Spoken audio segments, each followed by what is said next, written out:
This video is sponsored by the Foggy Dew, Dublin's legendary pub, located beside the Central Bank and Temple Bar. Come in for great nights, pints and supporting metal. Shout out to our other sponsor, Helio Gas Detection.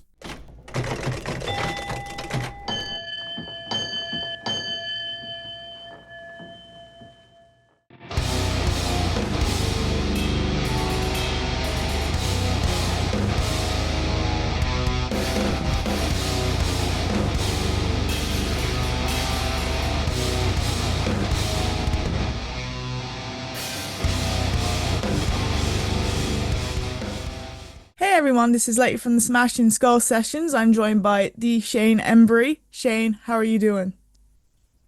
I'm okay. I think there's still a little chill in the air, so there's a bit of a cough coming, but otherwise I'm all right, another day, Monday. Good stuff. Yeah, a great way to start a Monday. Yeah. uh, Welcome to the podcast. To the younger listeners who maybe haven't heard of you before, could you introduce yourself? Okay, well, I'm from my main band is Napalm Death, which I've been in for almost 40 years, come next year. The band is known for the term grindcore, very fast, aggressive, sort of mixture between death metal, hardcore. And yeah, I've been doing that most of my life, actually, and then other things too. So here we are. Yeah. Yeah, good stuff. And at time of recording, you're just back from the Napalm Death tour in Japan. How was the tour? It was good. It's my first step out for a while because I took a break, and I'm still taking a break for some health reasons and just kind of adjusting the life at my age. But Japan was good. My wife's Japanese, so I think that's probably why I jumped in there. I thought, I like Japan a lot, and it was fun. It's always nice over there. It's kind of a crazy country, and visually, there's always something going on, and the crowds were nice. I brought back some nice chocolates for the kids. They were happy. So it was good. All right. I know Japan have all those different crazy flavors of Kit Kat. Which one is your personal favorite? That's a good one, actually. I like it's a tough one because I did bring back, what did I bring back this time? There was the typical matcha tea, green tea flavor, which is pretty good. There's a strawberry cheesecake one, which is quite good. Of course, they have wasabi flavored Kit Kats over there, which is interesting because you don't think you get little and chili Kit Kats. But so I'd say probably I don't know. I mean, if you can get them here too, but I like the strawberry ones. I got a thing for strawberries. I don't know what it is, but there we go. Yeah. Anything strawberries really good. Are the wasabi ones really spicy and intense like? You get scared, but actually they're not. There's definitely a little kick to them, but not like in that. When you have sushi or something and you've had a little bit too much and you get your eyes start glowing. It's not like that, but it's interesting. And there's loads of different flavors really, which is pretty nuts, but good. Funny, I'll veer off as I do, but years ago we have a couple of really long-term fans. And they found out that we like Kit Kats. So they gave us some Kit Kats. And of course, I'm scoffing them down I'm not even thinking about it. And I look at the box and I see a picture of Napalm Death on the box, And actually, of course, over there you can get like Kit Kats made with your favorite band or whatever on, of course. And of course, me being me, I was like scoffing the chocolate. And I'm like, oh, God, I feel so really bad now. I should have saved the box. I shouldn't have opened it. I still have the box. It's torn at the side. I'm like, God. My wife's like, God, you could at least. I didn't know, Didn't think there was a normal Kit Kat box. Didn't realize it was a Napalm Death Kit Kat box. But anyway, That's pretty cool. it was nice, and they made some like chewy sweets for us as well. So I've got some of them. But of course, me being a lover of anything food wise, it was like I didn't even look. I felt pretty embarrassed. But there we go. There we go. No, that's good. Like my favorite flavor of Kit Kat is pretty basic. I like the white one, especially the chunky one. That's in like the big bar. I'm a big fan of the chunky Kit Kats. When they brought them out, that was a plus basically. Yeah, but there we go. Yeah. And you've been releasing new music with Reconciliation, Astrophilia. I hope that I pronounced that right. With Null Assembly. Yeah, Yeah, it's a strange one. It's a reconstellation is the word we're looking for. An astrophiliac, which is a bit of a strange one. But that's a friend of mine who does a Devolution magazine, and he does like a kind of, I don't know, sort of dance project. And that was a remix of some of my Dark Sky Burial music that I put out over the past 5 years. So that just came out, and then I'm doing, I guess, this kind of solo album type thing as well. So lots of stuff going on. Yeah, but that's more of a remix, a good remix. My friend George is the main guy behind that, really. Yeah. And how was it working with him for the remixes? Like, it was pretty easy going. I mean, what's interesting for me with the let me turn this phone off. What's interesting for me with the sort of electronic stuff, because I'm known for the heavy stuff, I mean, the electronic experimental music, whatever you want to call it, you tend to meet some very interesting, like-minded people, and so it's very, especially with remixes, I suppose. You don't really think about it. I just send the kind of the audio files over, and they take care of it, and it comes back usually something different to what you would imagine. So it's pretty good. It works out all right. Yeah.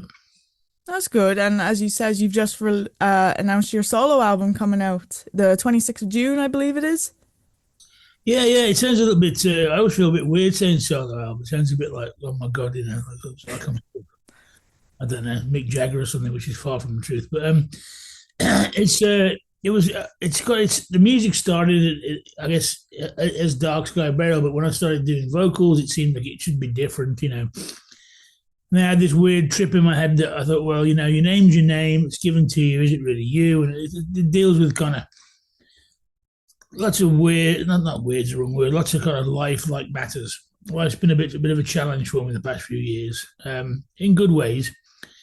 And so it's about that. And I thought, well, I'll just call it my own name. But that's coming out June 26th. We put the title track out last week. The nice video done by my friend Costin, very animated, very meaningful. So that's interesting to see what people think. It's very different from Napalm. I mean, I'd imagine some Napalm fans have been really nice towards it. Others have gone like, what the hell's this? But there we go. It's all right. You get that with everything. Like, some people will like it and some people won't. Well, I think so. You can't. I've always kind of like done slightly different projects over the years because I'm kind of restless with that stuff. And yeah, you just you do it for yourself, really. Most importantly, that's the thing you have to remember. I'm lucky that Napalm Death's become popular, I suppose, and I've made a career out of it, but it wasn't my intention. It was just to play music, so it's not just to do that, really. Fair enough. And of course, speaking of Napalm Death, you released Savage Imperial Death March. It was done as a vinyl run last year, and it's just recently come out on streaming, if I stand correct. Yeah, it was for tour only last year, like a limited edition. And then Buzz said, would you be opposed to it coming out on Ipecac Records? We said no. Did an extra couple of tracks for it. And that was a lot of fun because, the Melvins especially do lots of different records. But, that was just a chance to get in the studio as friends and just make a lot of noise and just see, whatever happened, really. So people seem to like it. It's not a typical Napalm Death release as such, but nice to do things that are left field or whatever you want to call it, So that's on tour with those guys right now because those guys are still on tour in America. So I'm back home, I've been recording new Napalm material. So while I'm taking a break, I'm sort of not taking a break. But the new album's, in the pipeline. And the Melvins thing was fun. It's lots of good, they're good guys, good friends of ours. What would be your favourite Melvins album be? That's a tricky one. That's what I tend to go for. I don't know. It's a tricky one. I do like, what's that one called name? Oh, that's a compilation one, isn't it? I think. I like Houdini, which is the go-to one, but the one I really like, I'm trying to think of the title of it. What the hell is it called now? I can't remember. You can cheat on the phone if you want, look it up. It's on the tip of my tongue, can't it? It was Ambient Hostile Takeover. That's the one, which I think might even be Is that the one they did the Throbbing Gristle covers? I don't remember. I get confused because they put so many records there, and I love them all, and I can never remember which. I'm terribly like track this, track that, because I'm so old and my brain doesn't remember much more for more than 5 minutes. I remember stuff from about 30 years ago. Anything 10 minutes ago, I couldn't tell you. But that's about it. Yeah, it's crazy. But yeah, Night Goat's my favourite Melvin's track. It's a very simple track, but I saw it back in 1991 in Birmingham, first time. But Night Goat was the one I liked a lot because it's just really simple, but the bass sound is quite amazing. I think that's off Houdini actually as well, but it's a re-recording, I think. Yeah. And where did you see them in Birmingham, Melvin's? There used to be a club here called Edward's Number 8. Your dad would probably, if he's from Brum, he would probably remember this. And it's not there anymore. But I first went there, I think, 87, 88, because, of course, I'm approaching my 60s. And saw Faith No More there, saw Nirvana there. Who else? Primus. All those bands back in the 90s. And Melvin's played. And I think it was Laurie, the bass player. She was a bass player at the time. I remember they had a T-shirt that said "Louder Than Soundgarden," and so I got that one. And I had it for a few years. I didn't know Buzz at the time, but that burnt down, unfortunately, that club. But it's really famous for many, many years. In the old days, me and the Napalm boys would be drinking there, all that stuff. So, yeah. That's a shame that it burnt down. Yeah, I don't know. It's they redeveloped that area, and something in me kind of wonders if it happened accidentally or it was kind of some sort of how should I say that, insurance scam. I don't know. We don't know, but it's a shame because oh God, I mean 2 or 3 times a week I used to be there with the old Napalm guys. Because I'm actually in the Napalm Death house, and I'm talking to you now. It's like, as we call it. And there's only me and Danny in this house now. It's from the old days. And my family house is a bit up the road. At one point, there was 4 of us in this house, so we would go to Edwards at least 2 or 3 times a week, doing what young people do, which is getting drunk and being silly. So that was it, really. Yeah.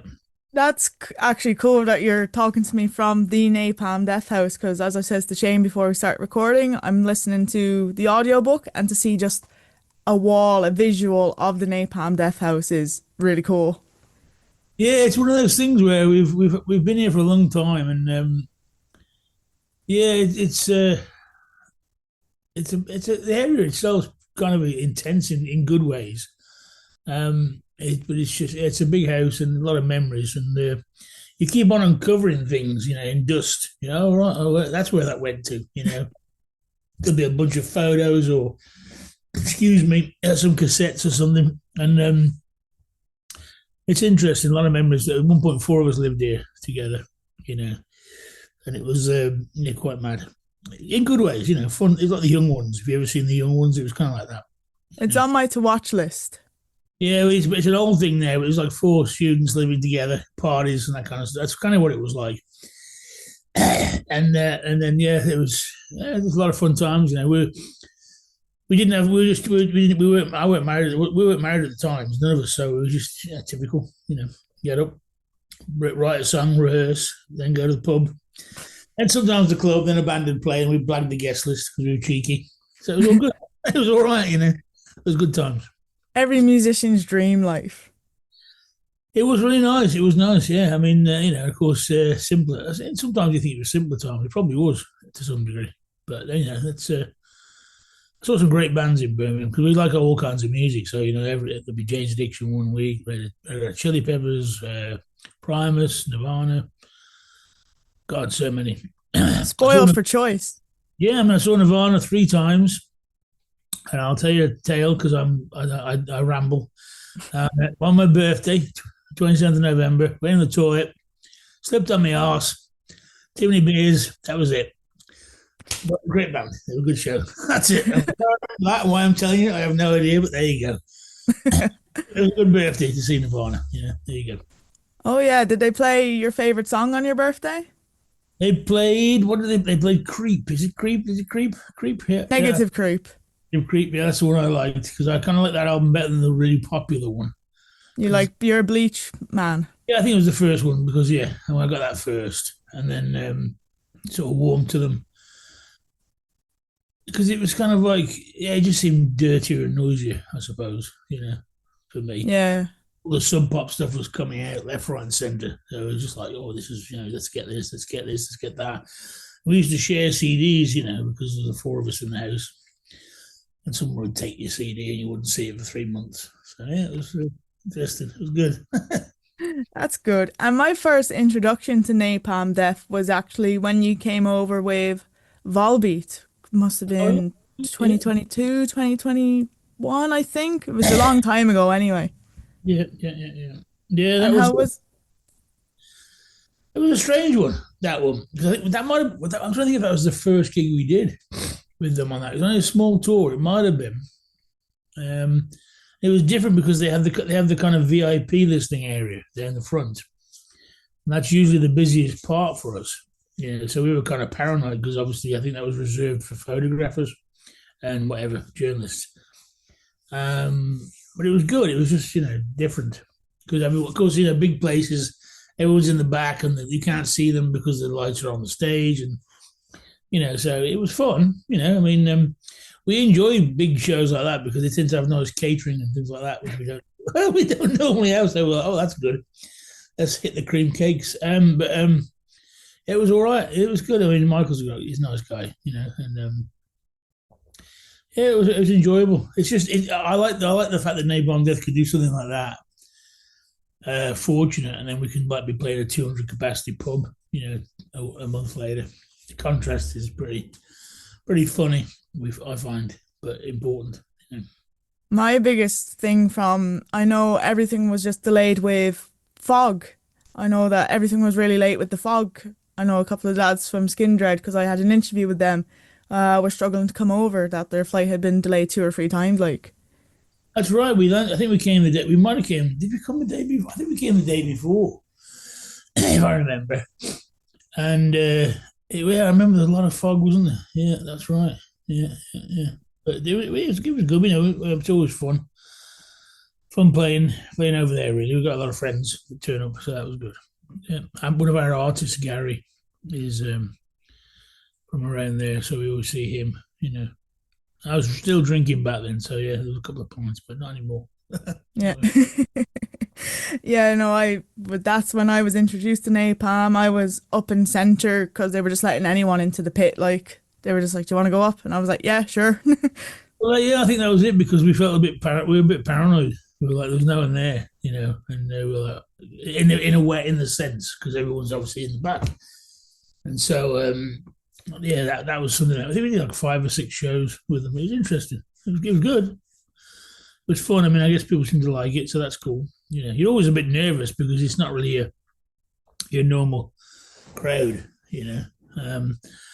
But that could be encouraging a little bit too. Because you just got to do it, and then you tend to be. I wouldn't say you put more into it, but you just yeah, you sort of give it a little bit extra because you go, well, if they're going to see us, they want to see us as intense as we can be, I suppose.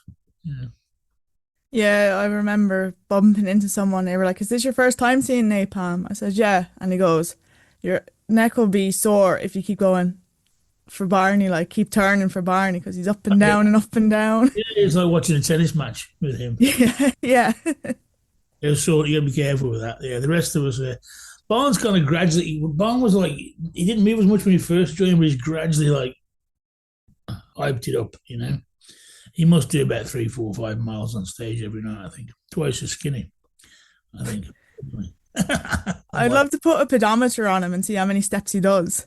I think he does quite a lot. I think he does. And he's been doing his bike in the mornings as well. But sometimes doing that and the stage, I think sometimes a bit too much for him. I'd say, look, save it a little bit. You're all right. You don't need to lose any more weight, please. You're all right. I need to lose the weight. You don't. You don't. Just calm down. But it's all. He doesn't even need a Monster Energy or a Red Bull before he goes on. Like, He tends to go. He does. He just goes for it, and it's very admirable. I think to do because he's just constantly going all the time. Me and John are like, good guys, stepped on my pedal again. Nope. And one time, he has calmed down a little bit, because there was times he would kick my pedal and it would just go flying off into the crowd. And oh dear, there's another 200 quid gone down the drain. He kicked it, and hopefully we salvage it. But yeah, there we go. And if you could collaborate with any musician, dead or alive, who would it be? It's tricky, those questions, really. I think I could go off on tangents as usual, but I think even though a lot of people might say, really, why? Or I'd like to do something with Dave Grohl, because I know I briefly met Nirvana very briefly years ago, but I was so drunk, I think I kind of scared him to death, and that was it. And there was more, but I know Dave likes a lot of heavy stuff, and yeah, it might be a typical answer to say, but he's a very powerful drummer as well as a guitarist, and it'd just be interesting to get a little team of not him and a few others together and just do something. Just because, for many reasons, to do it, which would be really interesting, but also I don't know. When you do it with some people that you admire, like me and Buzz from Melvin's, we've been friends forever, but I really admire him. I think, and all of those guys. So I think it's a natural thing to go, well, I managed to work with this guy. I became really good friends with Billy from Faith No More, bass player. He's a really lovely guy. Some people think, you think you're just kind of like doing it for some sort of cheese ball factor or whatever, but you're not. You're like, he's a nice, genuine guy. We love each other's bands, and we managed to. So that gives you a buzz. So it's nice to have that buzz. It's a good feeling, isn't it? So yeah.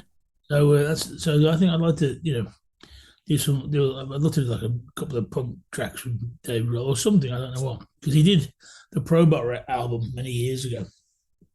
He did that, and he asked a lot of different musicians, and he got Lee, our old singer, who was in Cathedral. And I always thought it was because, maybe because he's Napalm Death or something like that. But Lee used to promote shows back in the 80s. And, of course, Dave used to be in a band called Scream. Okay. So Lee, before he was in Napalm, promoted a show in Coventry with Scream. So he met Dave. So there's that. I thought that was really interesting that it was for the most unobvious reason. So I like, that's kind of, it's multiple reasons. So there's my long answer for you. Sorry. No, Dave is a really interesting pick because obviously they've just released their new album, Foo Fighters, and it's got, I think, the lead singer, My Little Toy or whatever it's called. I think that was more of a punky vibe anyway. Yeah, I thought that album sounded a little bit, excuse me, a little bit more edgier. Or not edgier, but the sound seemed a bit more kind of instant, perhaps. It was still well produced, but not like ultra polished, Excuse me, coughing a bit. The weather's changing. Anyway, yeah. So, but yeah, I thought it was pretty good. I like the last album. I thought it was really good. There's a couple of great tracks on that too. Yeah. I really enjoyed Concrete and Gold. I really liked the lead singer Run off of that. I thought that was a really cool, like their version of metal, hard rock kind of thing. Yeah, it's like for me, I guess after the Nirvana thing, they play. I think I saw their first show in London, and they played with a band called Bivouac, who were friends of mine, and they supported them rather. Because I'm an old school fan of this guy Bob Mould and Husker Du. I love all that, and so Foo Fighters kind of remind me of like a heavier, more well-produced Husker Du, which is really catchy punk. So I love all catchy punk stuff. I love it. So yeah, my wife likes Foo Fighters quite a lot too, so she turned me onto a lot of records, stuff that I'd kind of missed, So yeah, it's good, and it goes. Sometimes it goes where you think it's going to go, but it makes you feel. It brings a smile to your face on a dreary day, then it's pretty good, I think. Yeah. Yeah, one Napalm Death song that is actually my favorite is Amoral. That always brings a smile to my face. Oh, thank you. The tale behind that song is early Napalm is kind of, before Scum was very mid-paced, kind of anarcho punk, really. But Moral is influenced by a band called Killing Joke. And I really love Killing Joke. I'm again fortunate to become quite friendly with Jazz, the singer. But Immoral was also sort of leaning towards that, but also like a homage, if you want to use the word, to early Napalm Death. So it was a combination, you know. So that came about really quickly. We just had the riff, and then Russ recorded it, and then we put the song together in like half a day, you know. And it's a little different vibe, but it's got a good groove to it, I guess, you know. So a lot of people have been saying they like the song. That's nice to know. Yeah, I really like it. I think it's the groove that brings me in. Like you've got the guitar riff, and then Danny comes in with his drums, and obviously your bass, and then Barney comes in. Yeah. It builds up quite nice. Working on the newest Napalm stuff finally, and there's a song sort of like Immoral, a little bit different, but kind of in the same vibe. So it's nice. I like doing stuff like that. Yeah, that kind of groove, and it's fun live as well. You know, It is. It's one of that and Contagion. They're always great fun live, and of course you suffer. Yeah, everyone likes that. Yeah, I've been doing this book. I've been doing this book tour, which started on Friday, uh, and we had a competition to see who could do the best You Suffer, which was funny, a cappella style, if you want to call it that, and that was quite funny.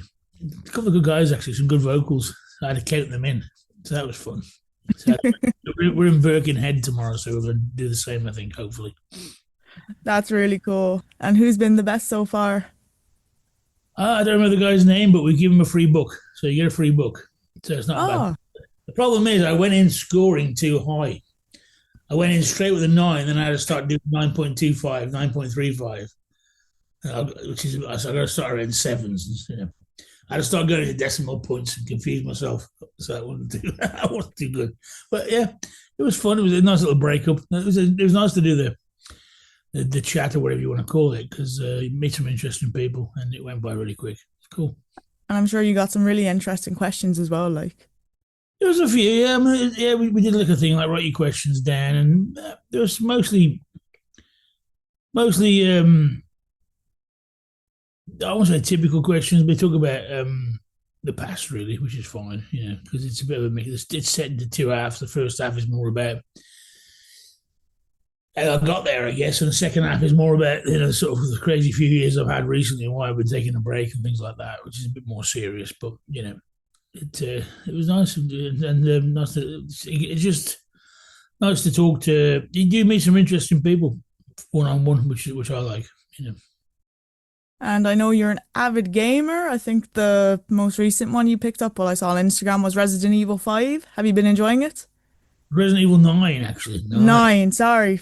Yeah. Well, I mean, I've been enjoying it, but I think I don't seem to have the time I want to, they're much harder than I remember them. You know, when I had nothing to do and I could sit here in this room and just blast Tomb Raider or the first one forever. But I do like it. I find it's terrifying then, and I love my horror movies. But I was like trying to play it, and I'm going, this is pretty scary. This game, you know. And then my daughter's been asking about it. I'm like, no, you're not gonna play that just yet. You have nightmares, but it's good. I mean, there's a lot of great games. I think part of me sometimes will get it. I'll put it on easy mode because I just don't have the time as much as I'd like, because so nostalgia to it. I'm like, because it's very hard for me. I don't think I'm ever going to grow up, so I kind of jump in when I can, play a little bit, and then, you know, that's it. You've just reminded me. I've got some time this afternoon, so maybe I might have to jump in and see if I can get a bit further. I've not got very far yet, but it's pretty crazy. I do like it, yeah.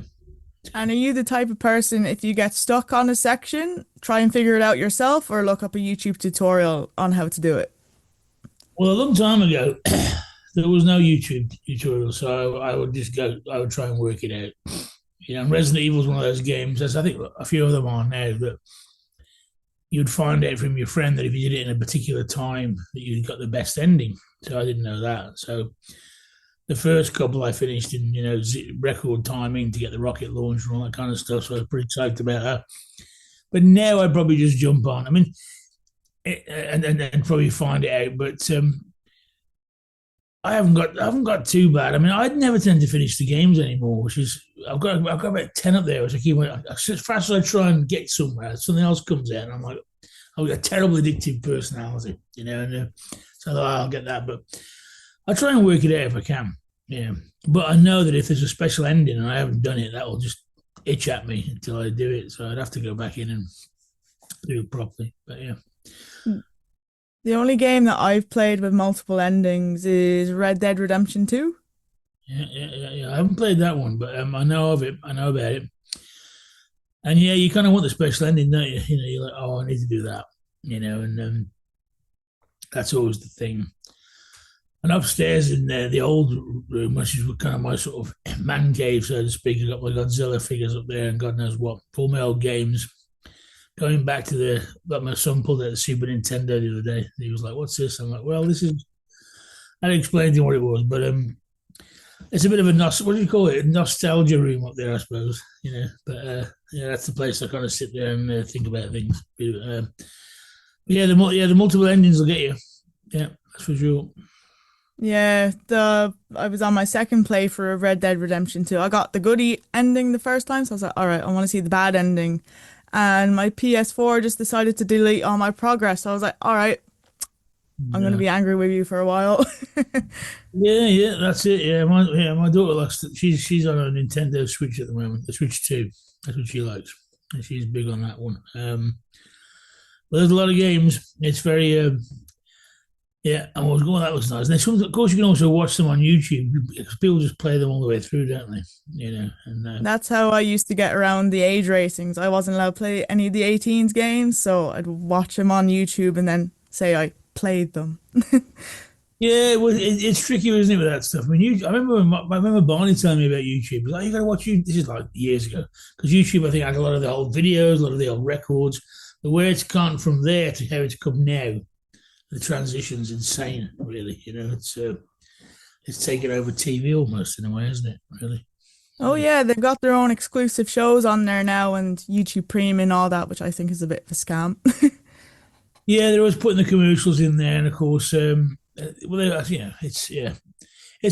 a heated discussion in our house because, of course, our kids are young and you got to watch what they watch, and And I was never prepared to be a parent. I am one. It's like, my God, I'm still a bloody kid myself. How do I work this out? But we try. We do our best. It's all you can do. Yeah, it's all you can, and just be honest about it. Try and talk to kids and say, well, look, because you have to be careful, like anything. But there you go. Exactly. And Napalm Death have been over to Ireland quite a few times. 1990 is the earliest I could find your time visiting us. Right. Yeah. Is there any Irish bands you've discovered over the years and really enjoyed? That's a good question there, because I thought because the one band that we played with recently, and my brain has totally gone again, and I forgot what they were called. God, I can't think. What, Zealot cult, is it? Zealot cult, yeah. Yeah. And Mick's going to kill me because we keep in touch. And of course, I've gone, But I mean, they're good. They're nice guys, and they do what they do really well. They're talented for sure. And in fact, actually, those guys, they lent us their gear when we did the Volbeat show. Oh, really? The weird thing was, if there was that show, then I think there was like 2 or 3 days off before the next one. So we thought, well, there's no point driving over, in a way. So we flew in, and they were kind enough to lend us their gear rather. And that was great. But they're good lads, and they sound great, So that's the band I'm going to go for at the moment. There's probably a lot of other bands who go, what about us? You forgot us. But I'm getting senile in my old age, so that's my excuse. And that's that. Yeah, they're great. They're good guys. They do really well. They're good players, They're good fun as well. Yeah, they're funny guys. Mick especially keeps in touch with me. Good lad. Yeah. Yeah, I like Mick. I've messaged him a few times. I've seen him play a few times as well, and they always impress me. Well, that's the thing. They do what they do well. I think that's good. They play well. They're tight. Probably more professional than me sometimes, so that's all right. Good guys. And we touched upon, your autobiography, Life and Napalm Death. How was it writing the book? Well, it's a strange one because I always thought about doing a book, and then I'd always talk jokingly about it rather. But then when COVID kicked in, and there's a gentleman called Andy Farrow who manages Paradise Lost and Opeth, and I did some publishing stuff with him, and he asked me to do a book. I said, well, yeah, it sounds like something to do at that time, because I was going through a few things, and a guy called Dave Everly, who's a journalist for many magazines, Metal Hammer in particular, a friend of mine, he came down and sort of dictated it for me, because my thing was, I think if I would have started writing it, it probably would have taken longer. And I veer off enough anyway that he kind of like made it more cohesive. But it was good. It was because because I've been. I mean, Napalm. This is my 39th year in Napalm, and it goes by so quickly, as anyone will tell you, life does. And you just go. It's very privileged to be to doing that. And I was like, man, I haven't seen this. I've met this person. I've travelled here, and then you realise just how sort of fortunate you've been, really, to do all this, and that you have a tale to tell, I suppose. And I mean, you wonder if anyone's actually really interested in it, because a lot of it is just playing shows and being a fool or whatever. But there's a lot of seriousness to it, hopefully, as well. But it was good. It was kind of like especially during COVID, it was quite therapeutic with everything that was going on. My mum was quite ill at the time, and she passed away, and that was a bit of a blow. And yeah, just life stuff. But it was good. It was interesting. It was a good step forward. That's good. And do you think there will ever be a sequel written? Because it's up to 2022, isn't it? It is. The guys would ask it when we did the audio book. They said, "Do you think you've got space for another one?" I said, "Well, probably not just yet." But without trying to get like too like doom and gloom or whatever, but life's been interesting. Life's been a challenge for me the past few years because parents passed away. I have kids, and it's sort of like I'm in this position with Napalm where touring's okay, but it's quite difficult for me, or has been difficult for me for many reasons. So I'm trying to find this balance, and I'm trying to do this newer music and all kinds of stuff. So there's a tale to be told, of course, to be told, but yeah, I mean, not too soon. You want to have a few more years of experience, and there's been a few mental health issues here and there, really just how my headspace has been. And a lot of my friends in the music industry have similar issues. So I find this is kind of something I'd like to get into and talk about more openly, because a lot of musicians tend to be very close about it. It's all like, oh, it's really a lot of fun on tour, and it is. There's also a lot of downtime where if you're not careful, your demons can come knocking, and it's how you deal with that. So maybe another book at some point, definitely.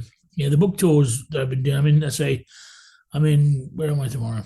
Birkenhead and then Wolverhampton on Thursday. This is really interesting because you're meeting people and talking about your experiences, which is good. But another book probably at some point. Just not yet.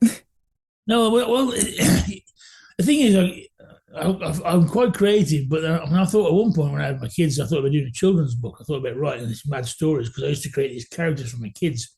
And I thought, that's a bit silly, isn't it? I can't do that. I thought, well, maybe because my daughter's becoming a good artist. And you think these things, these possibilities, because of different situations, and, children will bring that. I started singing because I used to sing to my kids. I never, I sort of like the idea of it. It's not like I think I'm anything special because I don't think I am, but these opportunities arrive because of things.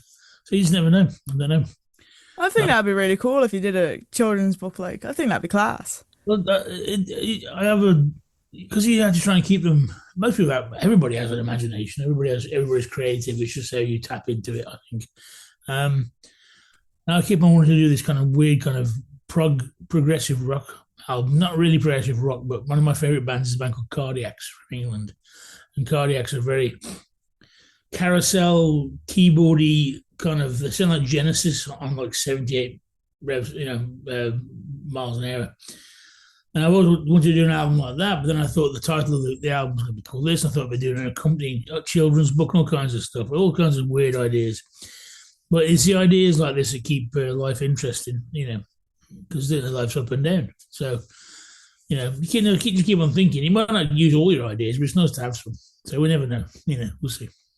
Exactly. I keep seeing an advert. They've done a sequel to it, actually. It's I think it's my first ABCs, but it's like metal bands and pop punk bands. And Mm, I'd buy it just to see which bands are mentioned. Obviously, M is for Metallica, A is for AC/DC. mm.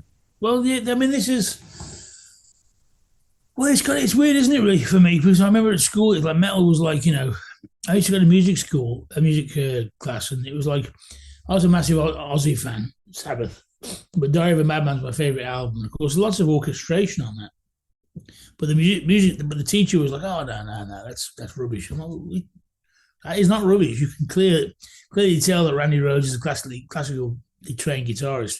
So there seemed something weird about it. So when these things like you say the metal ABC, or there's probably some metal Monopoly, probably at some point. Who knows what? But there's all these things And coming. Metallica got two editions of that. Well, see, there you go. So I find that really interesting that these things can work that way. Because it means that it's appealing to culture, or really, and young people are going, well, yeah, this relates to me. You want people to learn, of course, but how do they learn? Is it going to be like a way that was like might be outdated? I don't know. So my wife's always telling me, she's like, "Well, teach your kids music." I said, "That's very difficult because I can't work out how I did it. I wasn't musically trained, right? But then there's a few experimental synthesizer companies. My favorites is a company called Soma, and they're bringing this new device out, synthesizer. Any key, like keys, coins, whatever, you just put it on in certain places, it starts making these sounds and it's like, so yeah, you're making music, but you're playing like you would do as a kid, and that's the way to create and learn. Not like, oh, let's learn this, and you got to learn this, and that's wrong. Because if you want somebody, you can't keep us. If you try and force people to learn, it depends. Got to find the right thing. So ABC is pretty good because if you're pronouncing that band's name, it might be a word you've never heard before, or a collection of words, letters. So I don't know. I'm going off on a mad tangent because I didn't do this, but that's me. So it's all good, I mean, I used to read Doctor Who books as a kid, and most of the words I could never understand. But at least I was being introduced to words I'd never seen before. So that's interesting, I think. Oh, it is. And especially in the metal universe, there's so many different bands with different names. Like, as you brought up earlier, Zealot Cult. I used to pronounce them Zealot Cult. And then everyone corrected me saying, no, that's wrong. It's Zealot Cult. Well, no, yeah. I mean, I always think with Celtic Frost, is it Celtic Frost or Celtic Frost? I never know. I'm pretty sure it's Celtic, but all my friends like Celtic Frost, and I don't know. But either way, they're really good. That's all that matters. I saw somewhere that Boston basically changed the pronunciation of Celtic because they've got, was it the Boston Celts? They're the basketball team. Yeah, yeah, Yes. well, yeah. There's only one American in the band now, but when there was, how many was there? Three, yeah. And then they'd always give me a hard time, like, I'd say aluminium, and they go aluminum. And I'm like, what the bloody hell is aluminum? And I was like, I don't know, whatever makes you happy, yeah. And we're on to our last question. Do you have any advice for anyone wanting to start a band in 2026? Well, that's a tough one. Always, I think. Well, now there's lots of tools. Obviously, like, to get easy to have a laptop and some sounds and some little plugins to make your guitar sound good. So that's a good start. But I think it's important to try and play gigs. It's important to have that experience and get some live experience. Not be afraid. Don't be afraid to make mistakes. That's all part of learning. And even though this is strange, silly thing to say, but try and gain a little bit of musical business knowledge. But then, because that's changed a lot now. In the older days, record labels would come in, they'd sweep you up in these deals, and you just wanted to play music, and there'd be a lot of bad judgments made. You might get ripped off. But now the culture, it's changed, where it's a lot of Spotify, which I'm not really a massive fan of. But you got things like Bandcamp where you can put your own music out, which I think is a good thing. But I suppose, trying not to run before you can walk. Take it slow. Rehearse. Keep on practicing together. Try to practice together. Because it's very easy for some person to say, "Oh, I've got all the ideas. I'm going to write it all," and you just play it. That's okay, but then it's not. It's not. People can get a bit upset about that. If you want, sometimes if you want to do that, just you be the sole guy. But if you're going to be a band, try and be a band. Try and be equal about it, and you know. But why not? I mean, it's just to trying to take it slow, and do what you feel. Be Don't try and do what you think you should do. Don't be afraid to do something a bit strange here and there if you want to. I think because that's a better way of finding your feet. And if you're happy, but yeah, do it. I mean, just go for it. Try and practice. Try and play some live shows. Even don't get too down about it because it's all good. I mean, it took me years to even think I was even any good at bass. Even third album, I thought I'm not a very good bass player. And keep on learning. Just trying, just make you happy. But yeah, that's about. If that's any advice, I don't know. But there you go. That's about the best I can say. That's some really good advice. Just hone your craft. Just have fun with it. Have fun because it's. I'm very lucky to have made a living with Napalm, but it was never my intention. Now, of course, you get older. And if it wasn't for Napalm Death, I wouldn't have met my wife and I would have my children. So lots of beautiful things happened beyond music. But you've got to, in those early days, have a bit of fun, practice. And if you do get picked up early by a label, then just keep your eye out. Because I don't know, I don't know how records companies have changed, but I don't know if they have, but they know bands want to create and make music because they love it. They're not thinking about business, And then you don't think about business. I never did. And then years later, maybe we shouldn't have signed that deal. That was not good. And you learn by those mistakes. You have to learn by making mistakes too. But have some fun with it as well, Try not to argue too much, which is difficult in a band. It's like a family, brothers, sisters, whichever, There you go. You'll have good days and bad days. You do. And sometimes, that it's like, me and Barney, we're like chalk and cheese, God knows we annoy each other at times, but we're brothers. But I think sometimes there's a psychological, there's a thing where it's like if you look at a pearl. I mean, a pearl's made by friction. So you have to have this friction to create this kind of really not perfect, this good thing. So if you look at an album like a Pearl, for example, it sounds strange, but that vocal bit there is rubbish. Oh, that riff is, but out of that chaos, arguing, hopefully comes something that you're all very proud of. So no one knows more than the other person. I think I know more than everybody else, but I don't, So it's just, these are all the important factors when you're in a band, because the ego likes to grow quickly. So translate, to keep a hold of it, but have fun, as you say. That's some really good advice, Shane. Thank you so much for taking the time out your day to chat with me. No problem at all. Sorry I missed last one. But you're all right. Keep an eye on Shane's socials for any updates on his album out the 26th of June. All right, no problem. All right.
snow.